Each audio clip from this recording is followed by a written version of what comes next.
Fragmentos incorpora las voces de mujeres víctimas de violencia sexual que participaron en la obra dando forma al piso. Miranda Fricker también es profesora de investigaciones en filosofía en la Universidad de Sheffield, en Inglaterra. Es doctora en filosofía diplomada de Oxford y tiene un postdoctorado de la Universidad de Londres. Fue jefe del Departamento de Filosofía de Birkbeck College en Londres y fue elegida miembro de la prestigiosa British Academy en 2016.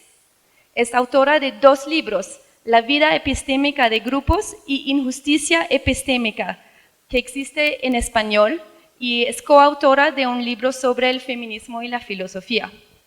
Antes de escuchar a Miranda Fricker, vamos a dar la voz a Luderlina Pérez Carvajal, víctima de violencia sexual durante el conflicto.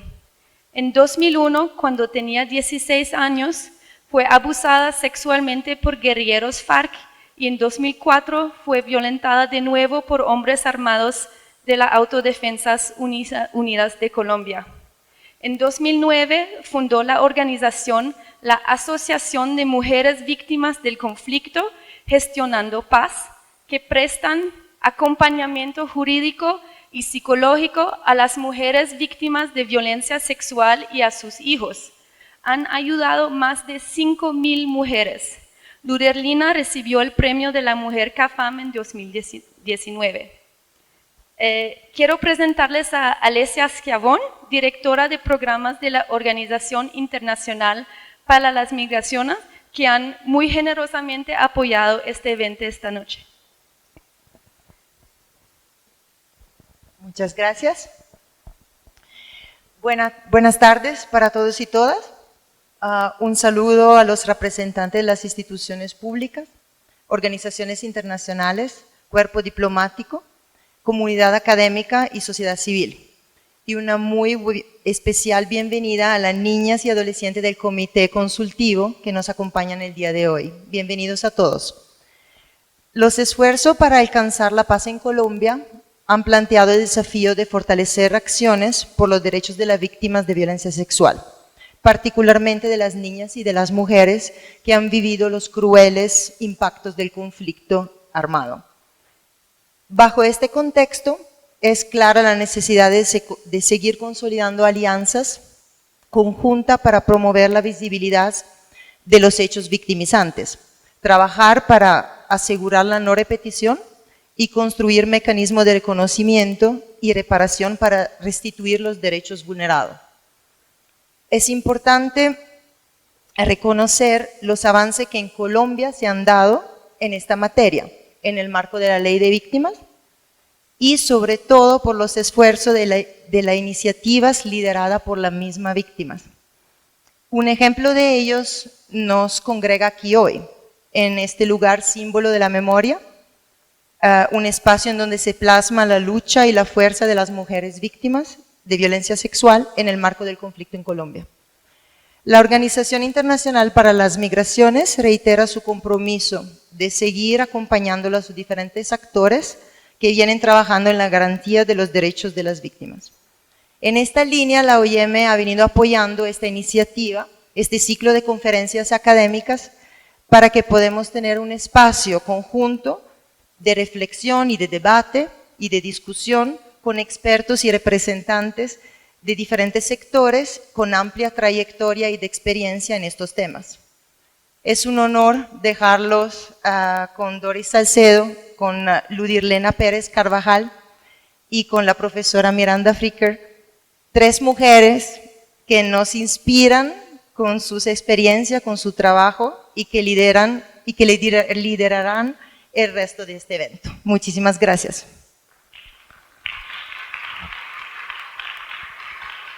Gracias, Alessia. Ahora voy a dar la palabra a Doris Salcedo, la artista que conceptualizó fragmentos y que va a introducir a Luderlina y a Miranda en sus propias palabras. Buenas tardes, muchísimas gracias por su presencia hoy acá y sean muy bienvenidos. Iniciamos hoy un ciclo de conferencias motivados por la convicción de que toda acción violenta debe ser calificada y juzgada desde la perspectiva de la víctima. El objetivo con este tipo de eventos es propiciar el encuentro entre la experiencia de la víctima, de todas las víctimas, y la filosofía. Quisiéramos señalar que la marginalidad, la discriminación, la inequidad no solo se expresan en la injusticia económica, social y política, sino que ante todo se basan en lo que Miranda Fricker ha denominado injusticia testimonial. Con este ciclo de charlas queremos formular preguntas complejas que nos ayuden a comprender por qué llevamos tantos años sumidos en un ciclo aparentemente interminable e imparable de violencia fratricida. Decidimos iniciar este ciclo con la conferencia de Miranda Fricker titulada Confesando la injusticia testimonial, porque es esencial preguntarnos aquí, en Colombia, hoy, ¿quién es escuchado en nuestra sociedad y quién no? ¿Quién logra comunicar su experiencia y por qué motivo? ¿A quién se le cree cuando da testimonio? ¿Quién es reconocido como interlocutor válido en nuestro medio? Esta, desafortunadamente, es una sociedad en la que el testimonio de la víctima ha sido ignorado durante muchísimos años. Es claro que esta estrategia ha permitido la continuación de la violencia. Para dar solo un ejemplo, recordemos que frente al testimonio que daban las madres de Soacha, las madres de los mal llamados falsos positivos, se argumentaba desde la presidencia de la República que, comillas, esos muchachos no iban a recoger café, cierro comillas. Se inserta la duda acerca del comportamiento de la víctima y así se justifica la acción del victimario. El sentido generado por unas personas se impone y destruye el derecho de las víctimas a contar su verdad. Durante muchos años en Colombia, las víctimas han perdido sus voces porque nuestra sociedad impone unas condiciones de extrema injusticia hermenéutica y epistemológica. Las mujeres víctimas de violencia sexual, las minorías étnicas, los habitantes de zonas marginales, los campesinos han sido invisibilizados y su testimonio han sido considerados inaudibles. Hemos invitado a Miranda Fricker porque en su libro Injusticia epistemológica, poder y ética del conocimiento, ella revela una dimensión ética de la epistemología. Ella, en este libro, acuña el término injusticia testimonial para referirse al perjuicio que una persona que escucha le causa a la persona que da testimonio, al negarle credibilidad a la experiencia que esta persona narra. La injusticia testimonial es una expresión de poder y por eso en nuestro medio estará siempre conectada a un acto de violencia política. No obstante, son las víctimas con sus actos valerosos quienes superan en Colombia la injusticia testimonial.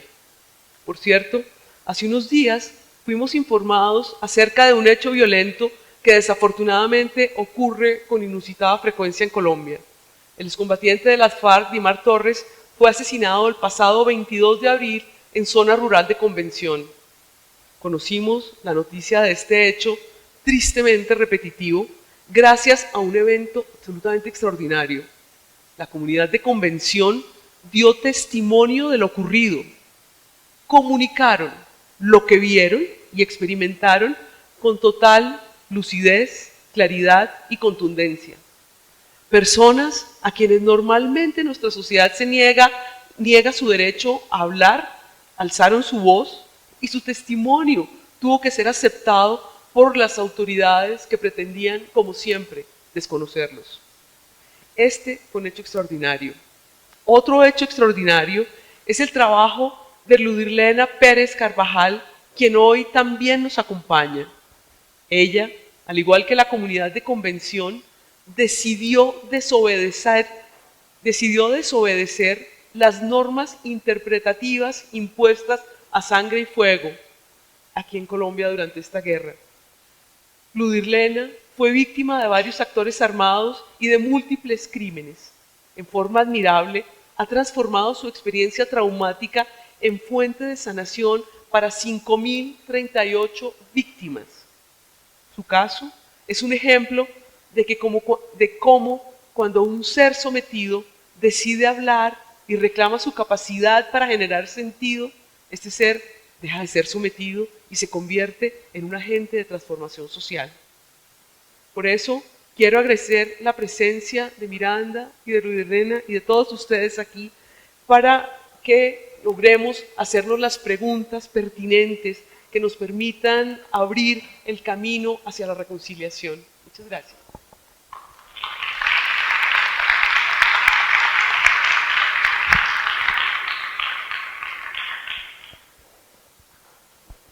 Muy buenas noches, un saludo especial para todos los asistentes y también un agradecimiento especial a la Red de Mujeres Víctimas y Profesionales por permitirme el día de hoy venir a compartir de mi testimonio de vida. Como lo decían, soy Ludirlena Pérez Carvajal, víctima de 2 hechos de violencia sexual, uno a mis 16 años por el Frente 23 de las FARC. En este suceso iba con una compañera de estudio y las dos fuimos violentadas sexualmente. En ese momento nunca hablamos. Hubo una ruptura de nuestra amistad porque fue más fuerte la vergüenza, el sentimiento que nuestra propia amistad. Seguimos asistiendo a clases durante una semana, Mónica nunca más regresa. A los 3 meses Mónica se suicida. Yo dejo de estudiar y sigo con mi vida y en un silencio absoluto, un silencio que carcomía cada vez más.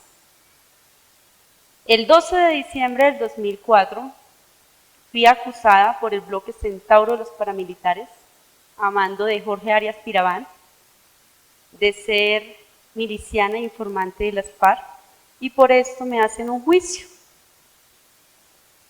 Cuando llego al lugar donde me iban a hacer el juicio, es algo cruel saber que habían 4 hombres que tenían toda la capacidad y el poder de violentarme como lo querían. Y efectivamente así lo hicieron. Ese día fui violada por 4 hombres, empalada, torturada y secuestrada por este grupo, de lo cual llevo 3 cirugías, secuelas de por vida, porque hoy quiero contar lo que muchos no quieren escuchar, y es qué pasa después de y cómo nos afectan, porque es que violencia sexual no es solamente la penetración. ¿Por qué digo yo quiero contar? Quedé con 2 enfermedades de transmisión sexual. Del empalamiento,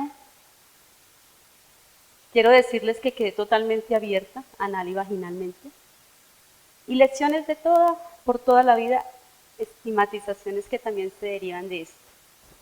Es así como Ludirlena logra salir de Casibaremeta, donde se hizo uno de los grandes desmovilizaciones a nivel nacional, y llega a buscar un servicio médico. Oh sorpresa, que en la búsqueda de ese servicio médico me encuentro con un desconocimiento total de los funcionarios y una estigmatización a mí.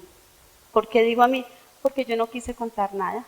¿Por qué? Porque mi madre me enseñó que perder la virginidad era una deshonra para las mujeres. Y pues ya no valía, según mi madre, ¿cierto? Y no la estoy culpando a ella. Después de esto, accedo al servicio médico porque me tienen que suturar, me tienen que hacer un proceso, porque quedé con una enfermedad denominada gonorrea. Yo creo que todos lo conocen acá, ¿cierto que sí? Bueno, me hacen un proceso y oh sorpresa que estaba embarazada. Embarazada de un niño que no quería tener, pero que cuando fui al médico me dijeron, recuerde que si usted aborta, eso es un grave pecado y se va a condenar. Por los antibióticos y todos, pues obviamente tuve un aborto. A los 3 meses de ocurrido esto, nuevamente reaparece una enfermedad y ya denominada condilomas. ¿Saben qué son condilomas? Las mal llamadas, o coloquialmente las llamamos cresta de gallo. De mi mente y de mi nariz no se borra el olor y el recuerdo cuando me estaban cauterizando a carne viva esto, porque estaba invadida. invadida de esto. Y siempre bajo mi silencio, y lo peor del caso es que el médico me decía, señora, y es que usted no conoce un preservativo. Y yo sentirme como una cucaracha, porque no quería explicar qué era lo que me había pasado. Y era mi derecho. Es así como acudo al intento del suicidio. Durante 3 veces intenté suicidarme.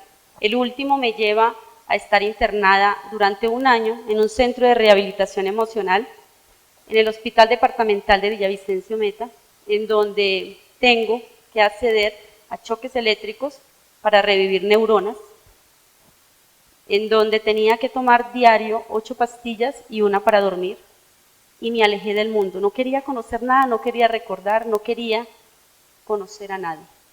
Un día escucho a alguien por la emisora decir que ella también había sido víctima de violencia sexual y que invitaba a que las mujeres rompieran el silencio y denunciaran. Ese día mi vida tuvo un éxtasis. Y les cuento que a los 3 días mi madre fue a visitarme al control normal, y ese día por primera vez le dije al doctor Galeano, quien era el psiquiatra, que me diera la oportunidad de salir de ese lugar, que yo le prometía que nunca iba a regresar.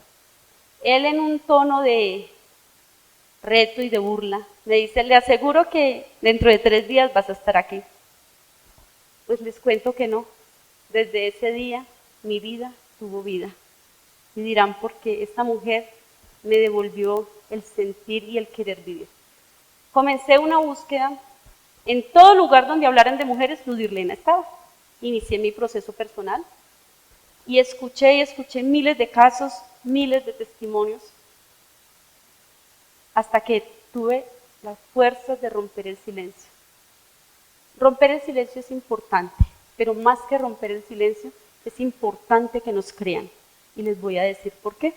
Porque resulta que en esta búsqueda de ser escuchada, encontré barreras como llegar a buscar el acceso de justicia y me digan, pero sí fue tan grave lo que le pasó.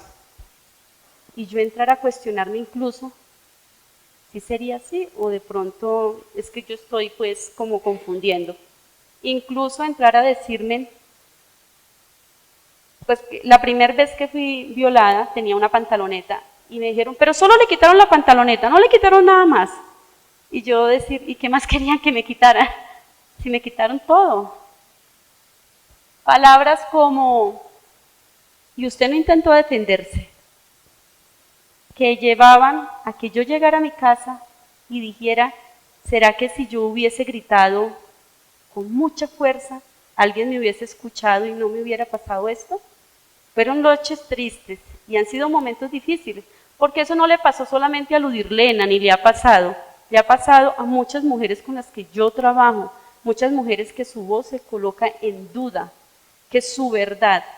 Le pasó a Mónica, porque si Mónica y yo hubiéramos tenido la capacidad de dialogar, incluso hubiéramos podido romper esa brecha. La verdad de Mónica, ¿quién la va a contar?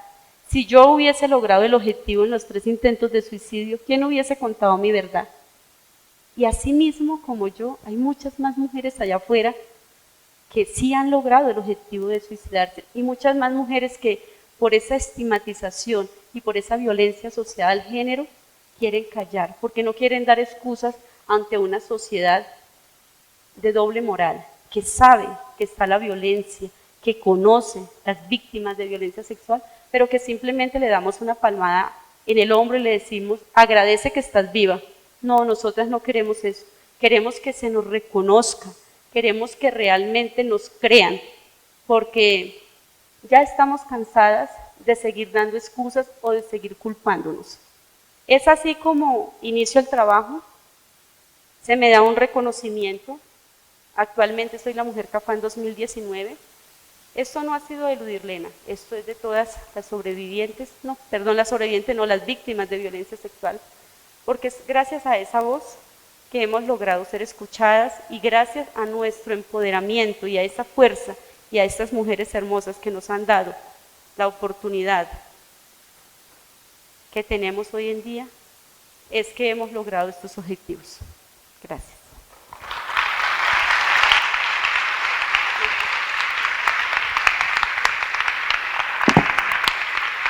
Thank you very much. I'm very honored to be here and also very humbled to be here and to speak after you, Miranda. And the importance of your story is overwhelming.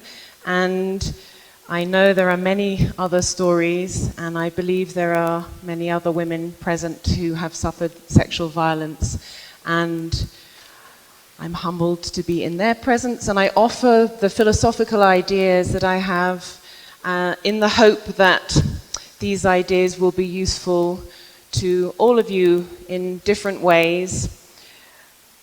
Of course, philosophy, I must change the tone now because philosophy is very general and often addresses itself to very abstract conceptual problems. May I just ask, can you hear me all right? It's not too... Okay, good. Ludalina told us her story and honored us by telling us the truth of her story. But of course we know it's part of her story that she was not always so honored and that her testimony was not believed, not taken seriously, for no doubt many different reasons, all of which we might think of as various kinds of prejudices, whether it's tendencies to blame victims, to try to shame victims, whether it's a general stigma against people who've suffered sexual violence, or perhaps other reasons. But sadly, when victims come forward and are brave enough to say to someone, perhaps a personal acquaintance, or perhaps an institutional body, the police or an employer, a court of law, when they're brave enough to say what happened to them, they will so often face this discreditation of being undermined either in their sincerity or in their account of the facts. Maybe they're misremembering, maybe they're exaggerating. What were they wearing that night? Why were you standing on that corner? Why were you there alone? These sorts of questions typically used not only here but elsewhere in many, many countries in the world when women try to offer their testimony about sexual violence, and it's a global pattern of undermining women's word when it comes to sexual violence. And so I hope that this idea of epistemic injustice that I put forward in earlier work will seem to you to have some application. It does to me, and I'm glad that Doris and others have seen a connection. So let me explain a little bit of philosophy, and then I'll look forward to hearing from you in our questions and answers, whether you find it relevant and what questions you may have. The general notion of epistemic injustice does not really matter. The word epistemic just means anything to do with knowledge, and injustice, we all know what that is. So my thought when I first started writing this work was that there's a very distinctive kind of injustice which we all know happens, but somehow we don't have an easy label to pick it out when it happens to us. You're a woman who testifies to sexual violence but finds that her word is not taken seriously, is being undermined and insulted in her capacity as a knower, as a rational being who has some knowledge to give, but then she can't give it because it's batted back to her as her mistake or her exaggeration or her fault. And so she is blocked from putting into the epistemic community this knowledge that she has, this important truth that she has, that this violation occurred by this man or these men. And when that happens, she is being undermined specifically in that capacity as a knower and a giver of knowledge. And I thought that that was distinctive enough to be worth picking out with its own theoretical term. And in fact, I expect there are different kinds of epistemic injustice, and I've tried to talk about two of them, but today I'll just talk about one of them, which is our theme of testimonial injustice, and that is what's so relevant to the story we've already heard. Someone offers her testimony about what's happened. Testimony is, as it were, a case of telling another person something in a solemn context where it's an important thing that is being told, and yet finding that her word bounces back to her, rejected by the hearer because she's not taken seriously, or we don't really care about these sorts of testimonies, so we're not going to take them into our system of beliefs and take them seriously. I think perhaps it's worth mentioning other kinds of epistemic injustice. I think of testimonial injustice as fundamentally a kind of discrimination. That a woman is not believed because of a certain prejudice against women in that situation. It could be simply sexism and misogyny, but maybe if we're talking about testimony in relation to sexual violence, there are other prejudices. We've mentioned already victim blaming and shame and stigma that add to the situation. So fundamentally, testimonial injustice is a kind of discrimination. But there can be epistemic injustices which are not discriminatory. At least in Anglo-American philosophy, if somebody says the word gracias, injustice, people usually think about social distribution of goods. So they'll think about injustice in terms of, is this group getting their fair share of wealth? Is this group getting their fair share of healthcare? So it's about sharing out the social goods. And I think there can be epistemic injustice of that kind. Think of epistemic goods like education, like information, like access to expert opinion, legal opinion, financial opinion, access to the internet. All these are epistemic goods which somebody might not get their fair share of. So if you live in an area where there's no work opportunities, someone might stand back and, no education opportunities. Someone might look at that situation and say, this is a situation of distributive epistemic injustice. I think that's worth conceptualizing, but it's not what we'll be talking about today, which is more this undermining of someone's capacity to give knowledge, to give truth, in virtue of a kind of prejudice against them, a discrimination against them. Now, I think it's worth, whenever you try and theorize a particular kind of injustice, we should ask ourselves, what is the wrong perpetrated in this kind of injustice? What's the heart of the wrong that is done, the harm that is done to someone when her testimony is rejected through prejudice? Well, maybe the essence of the wrong can be not that serious on every occasion. I believe that the essence of the wrong of testimonial injustice is that someone is undermined in their capacity to give knowledge, and that giving knowledge is a fundamental way in which human beings value themselves. So if I undermine somebody else in their capacity as a giver of knowledge, I'm saying they're less fully human than me. I don't have to count their words so seriously.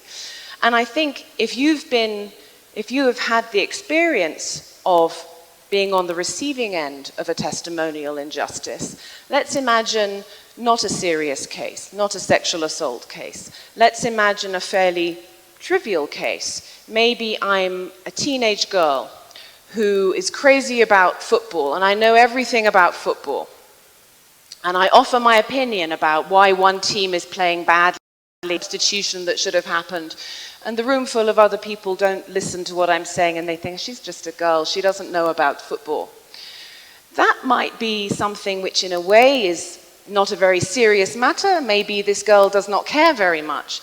But I think when you experience that kind of prejudicial undermining of your epistemic status, it goes deep. You know that your word is being batted away, rejected, because of who you are, because you're just a girl, or whatever. And so I think strangely, even in contexts of fairly trivial circumstances, we know the experience of being on the receiving end of testimonial injustice cuts deep because it cuts to our rational status, our status as human beings with the power to know things and to offer them to our peers.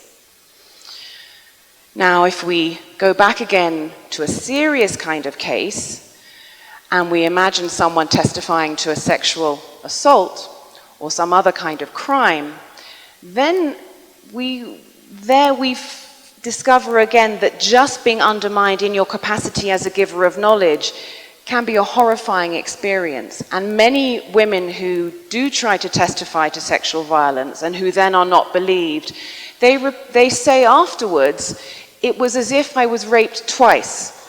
There was the crime, and then there was not being believed. And they end up reliving this crime at the hands of a different party. And so I think that that is another reason to take the fact of not being believed profoundly seriously. I guess it's worth noting too that in this kind of experience of testimonial injustice, supposing it's me who is not being believed on this occasion, it's not only bad for me, it's also bad epistemically for the whole community. Because if you think about a community in which, in general, reports of sexual assaults are not taken seriously, then apart from anything else, this is a community which does not know its own practices. So you end up being in a society which does not know itself. It's hard to know your own social world. It's hard to know how life is for other people if you don't suffer those crimes. And so we rely for our knowledge of our own world on the flow of information from people who suffer those crimes into other communities. But if that flow of information is blocked by prejudice because we don't want to hear what they have to say, we don't like to think that this kind of thing goes on, then the whole society is epistemically disadvantaged. We don't know what our world is. We don't recognize what advantages we have if we're not suffering those sorts of crimes. So there are epistemic wrongs to the individual and a severe epistemic disadvantage to the whole community if the flow of information is blocked in this way. But you might think, well, the actual essence of the epistemic injustice, the bit that's about being wronged as a giver of knowledge, maybe is not in itself as important as many of the secondary things which will flow from that injustice. When I say secondary, I mean they are caused by the first injustice. So consider a case, again, of a woman who is testifying to having been sexually assaulted. What happens to her, of course, is that she is not believed, but what is caused by that? What results is that she cannot contest the crime. A rapist will go free, she has not been able to achieve justice, and no one else around here can see that justice is achieved, and so people will feel fearful if they suffer the same thing. And so the secondary harms of the testimonial injustice might be much more serious than the testimonial injustice itself. And I think that's important to bear in mind, because I don't want to stand up here and say, the whole problem is this very bad thing that happens is testimonial injustice. No, the very bad thing that happens is that people are raped and then they're not believed, and so there cannot be legal justice afterwards. And so I think of testimonial injustice as a gateway injustice. If you suffer testimonial injustice, then there are many other things you cannot do. You are not only blocked from putting your information, your knowledge into the community, you're blocked from seeking legal justice. And so legal justice suffers from the testimonial injustice that the victims suffer. So I think I hope this idea of a gateway injustice helps us see how fundamental testimonial injustice is, so that this has to be fixed for other things to go right. But we can say that without exaggerating the importance of not being believed compared with the importance of getting legal justice after you've been a victim of a crime. They're all bundled up together, and legal justice depends on testimonial justice. So, I was talking to Doris yesterday, and one of the aspects of the way I theorized testimonial injustice, and I've had some people criticize this in a very helpful way, is that I present testimonial justice always as credibility deficit, not being believed, getting not enough credibility so that you can't put your word out there. And some people have suggested that actually it's also an injustice to receive too much, an excess of credibility. And I've struggled with what the right way to think about this is, and perhaps you'll form your own view and you may disagree, but for me, I keep coming back to the idea that the point of theorizing epistemic injustice for me is to find out where the wrongs happen, who is wronged. And it's true that if you're in a situation where you have person A and person B, and you have to decide, do I believe A or do I believe B? Perhaps you're in a jury in a court of law and you have two witnesses who are giving contradictory testimony. Now, it's true that if you believe A because of some prejudice that makes you believe people who are tall or talk with that particular accent, so it's a prejudice that leads you to give them credibility excess, then it follows that you give a credibility deficit to B. Now, that is true. But who is wronged? I say that the person who is wronged in this situation is B, because B is not believed when they should be, whereas A gets all the credibility. So although clearly I make a misjudgment of A if I believe A through prejudice, it's only B that I wrong. And I think the same can be said if you look at societies more generally. So one philosopher whose work I admire very much and who's sort of given constructive criticism of my view on this score is Jose Medina. And he explores the idea that we should be less transactional, less focused on individuals as I do, and be more focused on society at large, and see that in general these groups tend to get more credibility than they deserve, and these groups get less credibility than they deserve. Again, while I think that is clearly unjust, I want the theory of epistemic injustice to identify the people who are wronged by that structural inequality of credibility. And it seems to me that in any given case, if you look at the people who are getting more credibility than they deserve, that doesn't necessarily wrong anyone. Getting too much of a good thing doesn't seem to me to necessarily wrong anyone, certainly not them. If anyone is wronged, it will be the people who are, as a result, not getting enough credibility. So again, I'm drawn to those who suffer the credibility deficit, not those who enjoy the credibility excess. And so for me, I would always think about where is the poverty of credibility? That's where our focus should be.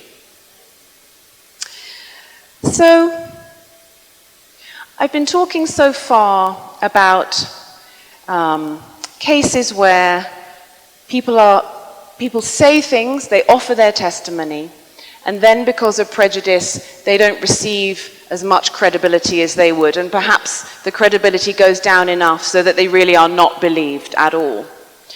There can be even more extreme cases than that, which is worth having on our conceptual map. And we might call these cases of silencing. So there can be a situation, I think, a climate, a cultural climate, where the prejudices are such that some groups, and perhaps women in connection with sexual violence, perhaps they are such a group, are so stripped of credibility from the start that they can be in situations where when they try to offer their testimony and explain to others what happened to them, they aren't heard at all. It's as if they're just making a noise, making a complaint noise. They don't get that honor, if you like, of being listened to and actually being assessed in terms of how much they should be believed, because there's just a deflection right at the beginning where you just hear a complaint and the hearer does not even begin to assess the credibility of their word. That, I think, can happen very easily in some climates where a group in relation to a certain crime just has zero credibility, and it's something people are fighting against. But I think it can create a special phenomenon of silencing, which is like the maximum kind of testimonial injustice. So you give your testimony, but it's not even received as testimony, it's just received as noise. Still more, we can identify something that I think it's worth labeling preemptive testimonial injustice. It's another kind of silencing. Preemptive testimonial injustice happens when the powerful bodies, the institutions, care so little about what any of you have to say that they never ask you. There are screens between what they want to hear and what you have to say, so you never even get to offer your testimony. I think in situations where there is terror, where people are afraid to offer their testimony because of threats of violence, this is one example of preemptive testimonial injustice. People are not even going to begin to allow themselves to be asked or to begin to try to offer their testimony if there is a certain degree of terror and physical threat. So I think preemptive testimonial injustice is perhaps the most extreme kind of all. And therefore, if we have I'm a philosopher, I like conceptual maps. I hope it's helpful. If we have a conceptual map of testimonial injustice, for me it's a continuum. And at the most extreme end is preemptive testimonial injustice, where we know that none of those people will ever hear anything we say, and we daren't try to offer it because we are terrorized. That is the maximal case. Then there is the more sort of silencing case where you have some chance but you're not really heard. And then there are all the other cases where the loss of credibility is great and then less great and less great and less great, until end up here when a very small testimonial injustice is that someone has a small depression of credibility because of prejudice. And maybe with those kinds of testimonial injustice, they're not so serious, and yet, as I said, as in the case of the girl who's an expert on football, they still cut you deep because you know what's going on. You know that your word is not being heard because of prejudice, and that is always a deep kind of insult, even if it doesn't have many consequences for you in these circumstances. So there's the little map, a continuum, as I called it.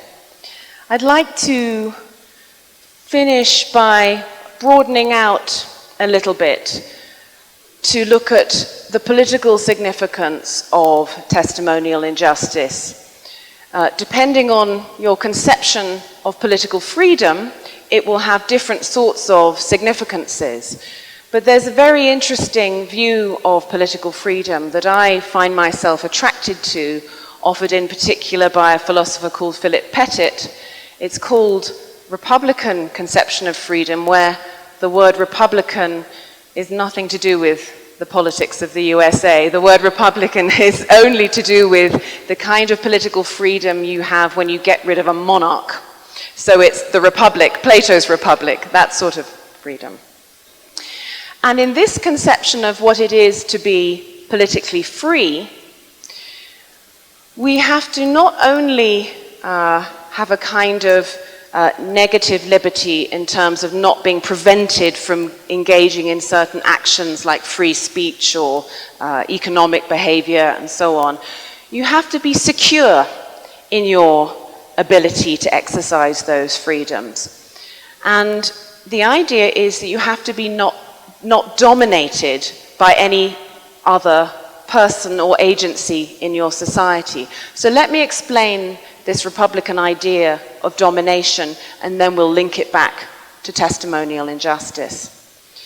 On this theory of political freedom, I would count as dominated, that's to say my status would be one of political domination, if it's the case that some agency can commit a crime against me with impunity, so they can commit a crime against me and I have no ability to contest that crime. So this theory knows that in every society crimes happen, wrongs happen. But what distinguishes the society in which people are free is that it is a society in which when you are wronged, when a crime is committed against you, there are some institutional channels for you to contest that crime, where contestation is understood as a success idea, that you really will get a fair hearing when you contest it. So to take a less serious example, an example that isn't a crime but might be serious to me, supposing my employer fired me for no good reason at all, just because she didn't like my hair. So this is an infringement on my liberty. Now, if there are channels through which I can contest her firing me for no good reason, so I can make a complaint to a tribunal that's in the board of my employer and I will be heard, then, okay, a bad thing has happened to me. I was fired for no reason. Maybe I'm reinstated. But I am not thereby dominated, because she could not do that to me with impunity.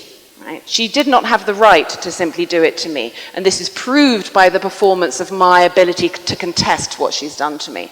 So same with a crime. A crime might be committed against me. Now, if I don't have channels to contest it, I've suffered a crime, and I've suffered this other thing, this domination. I'm dominated by the person who committed the crime against me because they can just do it on a whim, as if they were a monarch. Their word counts. So on this view, for a society to be full of citizens who are not dominated by the agencies in their society, we must have channels of contestation. Now, let's think about the different requirements for there to be channels of contestation. I talked about it being required that we have a fair hearing from our employer, or a fair hearing from the police, or a fair hearing from the courts of law. That requires, among other things, that that court, those police, that employer are testimonially just. They will hear your word without prejudice. Because if they have prejudices which depress the level of credibility when you try to offer your testimony about what has happened, then you cannot contest. And therefore, you are dominated. And therefore, on this theory, you lack political freedom. And so, I find this an interesting connection, because it turns out, at least on this theory, that if our institutions do not have the virtue of testimonial justice, then we are not free, for we are dominated when people commit crimes against us. So it follows from this kind of view that the way to improve the situation is to keep working at our institutions to try and make those institutions more testimonially and just. So we try to, and I know many people here are doing incredible work to open those channels of communication so that the information from women's testimony about sexual violence will flow. It's as if testimony is like water. You have to create channels for it to move. And if it's blocked, it will just go stagnant, can't go anywhere. It has to move in the system. And the institutions which are asked to listen to that testimony must be testimonially just. Otherwise, the crimes committed are cases of domination, and these women are not politically free. And so I applaud all this work that I've been hearing about, women working with other women who are victims of crime and converting their own painful experiences into something that will help convert and transform the lives of other women to be able to share their stories and speak proudly about what they have survived and what knowledge they can pass on and what they can continue to demand from their institutions. And I merely offer the idea that one of the things it makes sense to demand is that the institutions are testimonially just. Thank you very much. Gracias.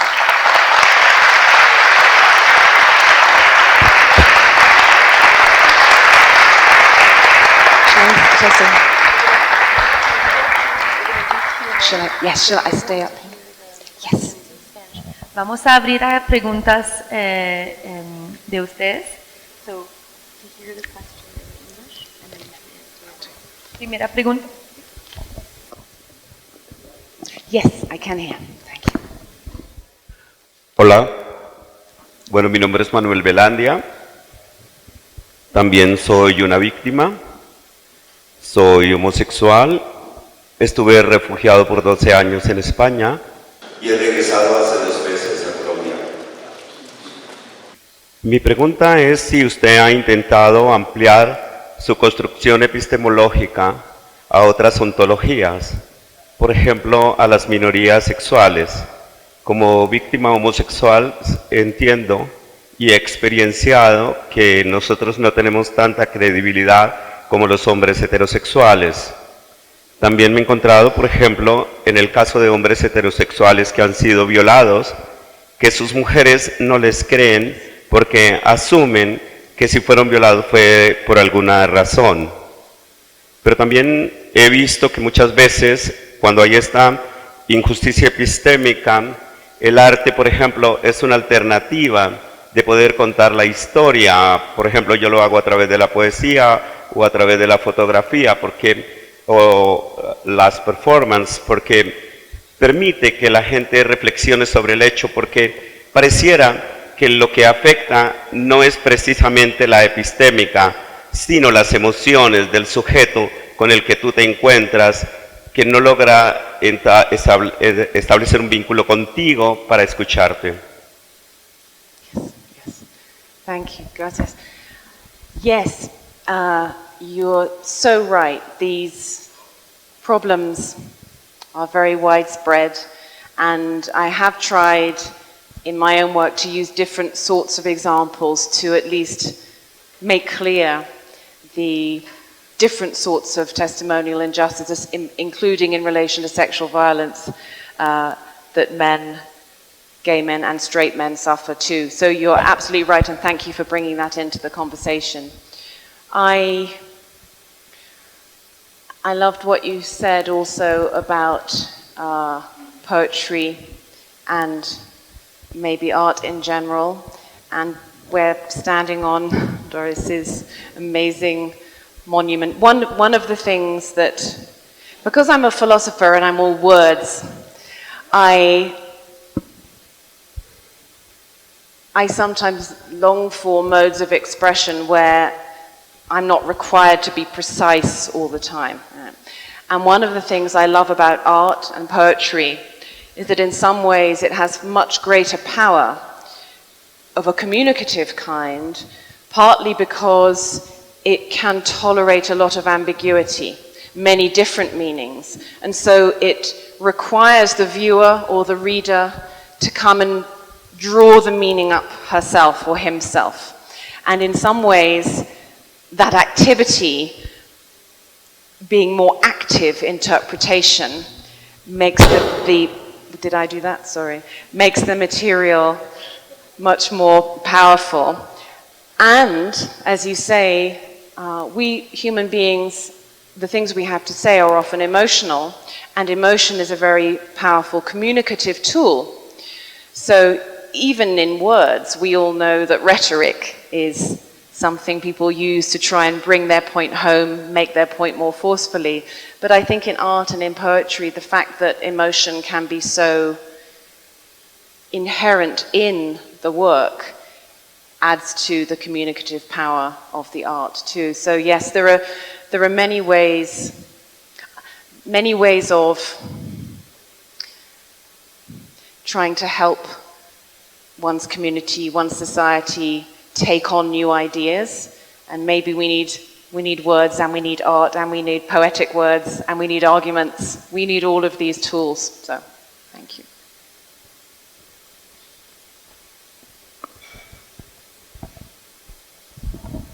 Muchísimas gracias por su conferencia, profesora.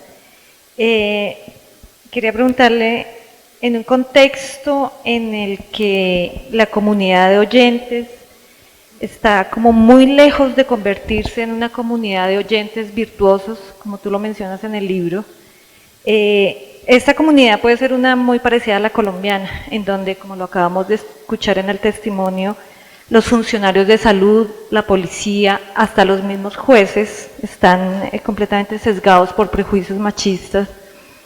¿Cómo garantizar ahí el tema de la justicia epistémica si no podemos aspirar que ellos se conviertan en una comunidad de oyentes virtuosos?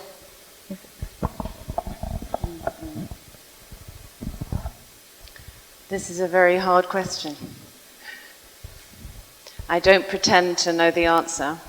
Let me try just to say something around your question. You're absolutely right that talking about developing greater virtues, whether it's as an individual or in our institutions, presupposes that enough people want that development to happen. And so for those who are activists, many activists here, one way of interpreting part of their work is that they are trying to, force is a strong word, they're trying to work on institutions, create new institutions that will be more testimonially just in certain ways, even if other members of these institutions or in other agencies in society are not interested. So I think surely there is room for some optimism that there is work that can be done to help transform institutions, even when there is not universal goodwill, even when there are battles against those who are happy with the status quo and who want the status quo to stay the same. But you probably have more answers than I do about this. I'd like to learn from you about this situation, but I just want to say I think it's possible, and I know that people here are working and fighting to transform institutions in full knowledge that these institutions are full of people who are not very interested in change. I would like to do my question in English, so this is academic space. This is going to be controversial because the first part of the exposition says that every violent action should be judged by the point of view of the victim. But you were talking about a continuum of a certain amount of testimonial injustice. In a court law, in transitional justice, what do you think about the people that committed the crime? It's not possible to have testimonial injustice for the guerrilla, for example, because we were not thinking they are telling all the truth. How can we go to this balance? I know this is controversial because we have this natural feeling in favor of the victim, but what about the other side? Thank you. It's important to ask these questions, and in fact, I didn't say and would never say that you always must believe any testimony of someone who claims to be a victim. I think in the case of sexual violence in particular, though, there is and perhaps I can speak here more from my own country, the UK, and the situation in the US where I now live. I think there is still a kind of correction that needs to happen because there's been so much institutional discrediting of victims' word, and so many institutions are struggling with how to correct for that without just saying you always believe someone who says they're a victim. Of course this can't be right. What seems to me obviously right is that everybody who claims to have suffered such a violence must be listened to, and their word must be assessed fairly, right? And without prejudice. So for me, prejudice is the crucial idea. So in my head at least, there is a clear ideal of what we want, and the ideal is that everybody's word, victim, alleged perpetrator, is listened to without prejudice. So without an excess and without a deficit of credibility. Now what is difficult is to actually know in real life what it is to follow that ideal. This I do not know, but I believe that the ideal is fairly clear, and it's to get rid of prejudice in how we listen to the testimony of anybody.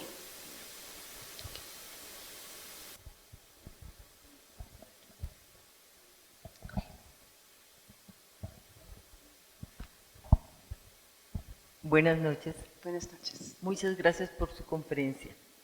Como buena filósofa, nos deja pensando preguntas mayores, no preguntas sencillas. Y la mía se refiere a cómo ve usted el proceso de transformación ideológico de una sociedad que está basada en el patriarcado. Una sociedad basada en el patriarcado menosprecia profundamente a las mujeres y también a los niños, porque no son creíbles. Aquí, quien hizo la pregunta anterior, introdujo una palabra, que es la credibilidad, porque podemos ser escuchadas, y los jueces escuchan, oye, pero no creen. Desde el principio no lo creen, por ser mujer, o por ser niño, o depende de los intereses que muevan a ese juez. Entonces, ¿cómo hacemos para lograr una sociedad donde los individuos que estamos en estos juegos tengamos la libertad? Que usted fue un concepto que trajo muy importante en su conferencia. Gracias. Gracias. More difficult questions. How can we change? So the situation you described of patriarchal power, meaning that just because I'm a woman, I don't get believed, or just because I'm a child, I won't be believed. When that's the case, then for me that's a case of total silencing. And I want to ask you, do you feel that this total silencing happens in every context, or is it specifically in cases of sexual assault? Because women must be believed about many other areas of life, right? So my experience of the way prejudice tends to work in patriarchy, in class-bound societies, in racist societies, is that I could be someone who has multiple disadvantages, maybe I'm poor, and still, in connection with my work, they will believe me, they'll believe me about when I finish my work, about whether the work was done in good quality and what the time is, but they won't believe me about things where their interests are challenged. And so I'd like to ask you whether you feel that under patriarchy, as you describe it, you think that women are not believed about anything, or is it just in certain areas of life, such as cases of sexual assault? Creo que el asalto sexual tiene un condimento mayor, porque si se trata de un juez, aquí la mayoría son, si es un juez hombre, macho, en relación con la víctima que ha sido asaltada sexualmente, entonces, y no ha tenido ese proceso que usted plantea, de formación, de educación para los jueces y los educadores, entonces la gran mayoría de ellos van a no creerle a la mujer y tratar de no creerle realmente. Entonces, evidentemente es demasiada multiplicidad de casos. No podemos decir que es solo para un solo caso. La vida es diversísima, pero el patriarcado, que es la estructura global gigante, por lo menos en Occidente, no sé qué pasará en las culturas orientales, pero en esta, el patriarcado igual en Inglaterra, como en Estados Unidos, como en Colombia, con los matices según la cultura donde estemos. Entonces, no pienso que sea único. La respuesta para usted no es que crea que específicamente allí, incluso en casos de violencia sexual, también hay multiplicidad de veracidades y de injusticias que se cometen. Para mí, creo que el problema es la estructura general de pensamiento, la ideología en la cual se ha basado el sistema en el cual vivimos. Gracias. So, I think that part of, if I think of the progress there was in my country, in the UK, in Britain, where many of these same issues occurred in different ways, women not being believed, and women being blamed for their own victimhood and so on. In the last 20 years, there have been a lot of changes, and I think part of that, a lot of that is women campaigning, so activism to raise consciousness, raise awareness of what it's actually like. Another has been to work with political bodies and with the police to get training for the police to know how to deal with a victim of rape, what questions to ask, and certain protocols like always having a female officer available to come and talk with a woman, but a female officer who's been trained with how to take care of someone who's perhaps been a victim of sexual violence. So I think activists working with bodies in the police for training is very important. Another thing that has helped is more women politicians and more women lawyers, because a lot of the campaigning in the legal profession, it's come from women who are themselves lawyers and high up in the judiciary, who've brought these issues to the fore. So I guess you need many different pressures to try and improve things. None of them guarantees success, but activists working for better training and then getting more women in the powerful positions is the right direction.